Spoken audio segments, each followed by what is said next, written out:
So what we typically do with our guests is that we have a very brief kind of contextualizing moment where I ask folks to just tell a little bit about themselves in your own words, so people understand kind of what led you to this moment and where we are today. Professionally, maybe a little bit in the background is great. So maybe share with us some of that. Sure. So I'm born and raised in Jerusalem, as I said. I was former Israeli intelligence official. I had different positions and also senior advisor on Arab affairs, working with mayors of Jerusalem, Teddy Kollek, and then later on Ehud Olmert. I'm fluent in Hebrew, Arabic, and English as part of my positions. I actually was doing those positions for almost like 16, 17 years, and then I retired and actually went to deal with what I really wanted to do, and this is education. I was working as an educator in a high school in Israel for 7 years, which was very interesting period of time. And since 2004, I've been working as an independent Middle East intelligence strategic analyst. Between 2012 and 2018, I was leading a program that I have designed in the frame of the Eisenhower Institute in Gettysburg College, the program titled Inside the Middle East, Intelligence Perspectives. It was a 60 hours program, not for credit, and the program had two major pillars. One is to provide apolitical, non-partisan education about the Middle East, and the other was to equip the students and practice with the students critical thinking and media literacy capacities that are based upon or taken from the world of operational intelligence gathering. And we did that program for 5 years. We had 5 cohorts in the end of every year. The students were doing a lot of tasks as part of the program. And in the end of the year, we took the students both to Israel and Palestinian territories to be exposed more to things on the ground. In 2018, we departed ways with the Eisenhower Institute. We took the program and actually turned it into a 501c3 in the States. It's called Inside the Middle East, or ITME. We did a similar program also for 3 years for senior congressional staffers. And since 2020, following the COVID, we actually pivoted and basically focus more and more working with the American jury, providing our educational content and professional content. I'm based in Israel, but twice a year, in average, I'm coming to the States for a long lecture tour. And in Israel, I'm briefing incoming missions, delegations, policymakers, social media influencers, and so on, doing both indoors and outdoors briefings in Israel. In between, I wrote 3 books about the Middle East. The most recent one was published in 2022. It's called Inside the Middle East, Entering a New Era. Also, in 2023, we launched a 5-episode series, documentary series about Jerusalem called The Seam Line. It is a documentary that is actually exploring the issue of the Israeli-Arab conflict over the city. And it's mostly based upon my years and my positions in Jerusalem during the Intifada in the 90s. And in those 5 different episodes, I'm providing different aspects and angles of that story that are not so much known in the Western discussion. Again, it's an apolitical. We meet in the series. I'm meeting with Jerusalemite Palestinians and with Jerusalemite Jews. We meet with experts from the region, and we are covering different perspectives of the issue. We launched that series. We broadcast that series in May 2023. We broadcast in different forums, including a big event in Jerusalem at the Begin Center. We projected the parts of the series with American jury forums in the States.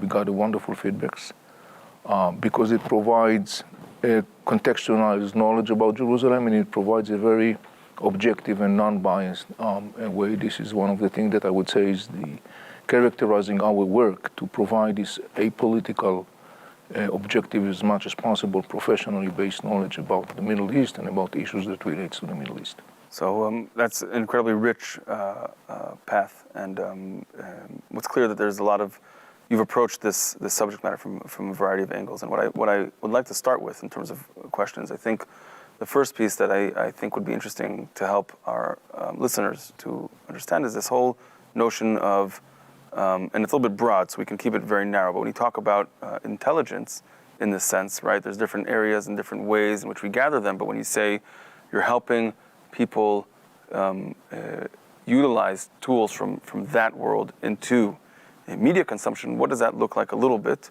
in terms of the from our audience perspective? What can they think about when we talk about that? And I want to use that frame because then later when we talk about what's going on, right, in this moment post October 7th, that can be helpful outside of this conversation as well. Yeah, it starts with the most basic and simple things that sometimes we don't think about. For example, you come across numbers or statistics or things that are projected as facts. You have to start by asking yourself, it is accurate or is it accurate? And then you have to start asking yourself, okay, if I have some questions regarding the pieces of information I'm coming across, I should expand my investigation to understand whether what I see is really accurately reflecting reality. So in the most basic level, you know, people have the tendency to look at information and actually absorb that information as an accurate one.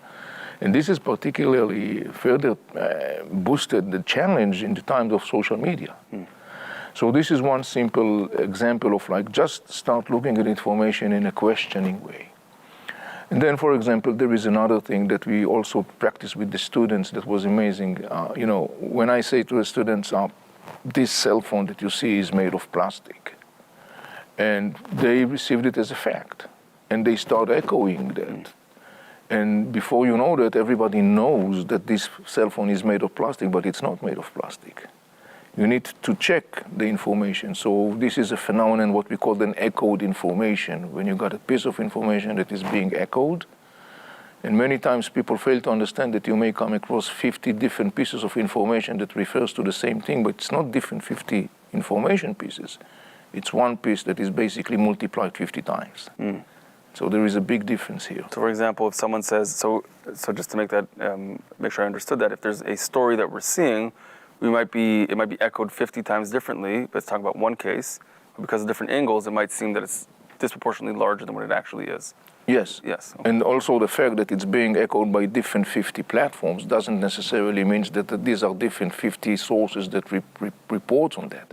Right. It's the one source that actually was multiplied 50 times. Got it. So there's one case, one actual source being multiplied. So it feels like it's more true, because there's many sources, when in fact there aren't that many sources. And B, you might be hearing things that are incorrect because no one is checking along the way. It's just being repeated and echoed. Yes. Across the...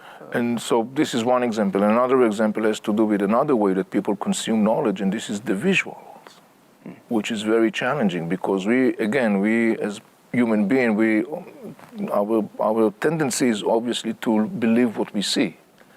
But yet again, we have to be very careful about it because sometimes we can come across an information that is visualized, manipulated in a way to basically result some sort of a reaction.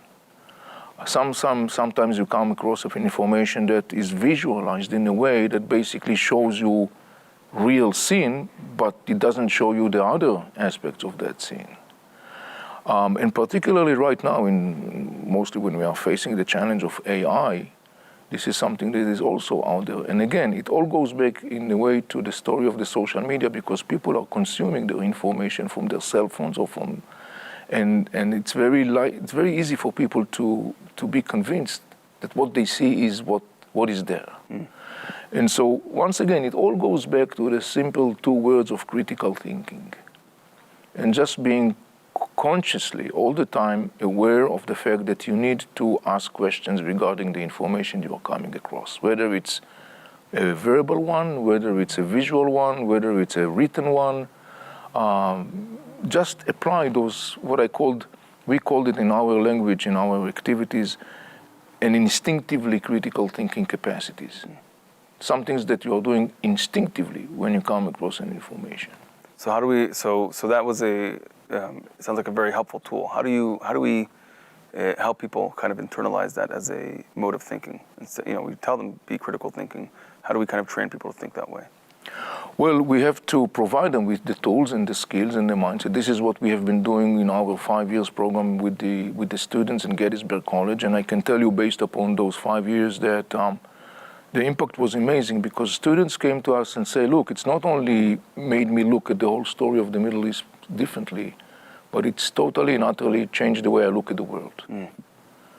And by the way, some of our graduates find positions within American intelligence agencies and governmental agencies based upon the program that they were doing with us, because they came along with these capacities that we gave them.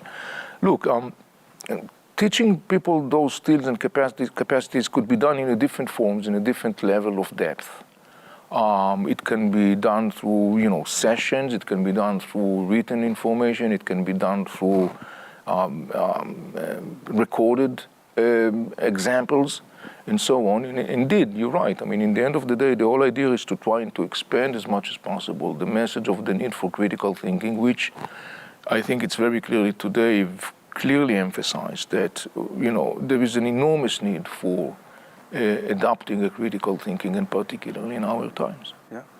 So I totally agree, especially with the rise of social media platforms. You're getting bombarded from all directions, and you're driven to be exposed to content that is similar to your already approved kind of mindset, right? So if you're just the way you like or engage with different accounts or sources of media, the algorithm will force you to continue in hearing only those sources of media. So not only that we're not necessarily trained to be critical thinkers, we're also, in a way, our ability to be even, be exposed to contradicting sources of media or information is already limited. So there's a reinforcing cycle there that's very difficult to get out of. So I think that's a great framing. So if there's one takeaway, so far is anything that you're reading, hearing, looking at, in this moment and in general, approach it with a question mark, a big question mark over everything. Totally. So, and then, there is another component, which is, again, it's like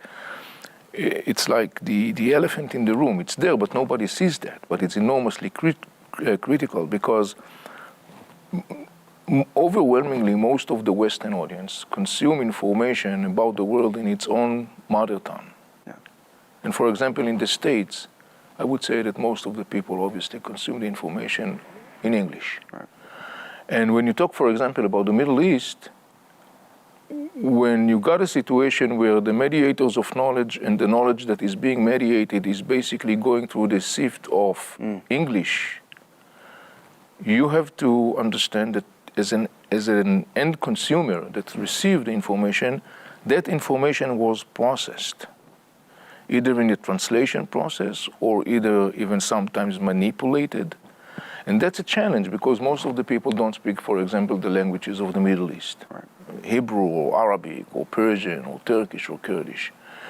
And therefore, I think people need to be constantly aware that the information in the West that they are getting about the Middle East, mostly mediated through Western mediators of knowledge, which could be media people, which could be academia people, intellectuals, and cultural icons and others. And therefore, the fact that the information is mediated through some translation process, that information in the eyes of the consumer must be viewed very cautiously. The consumer must remind himself, okay, I'm getting here a piece of the information. Given the fact that I don't master the languages of the region, I have to be aware of that. And by the way, it's very interesting, because in every meeting that I have, in every briefing that I'm doing,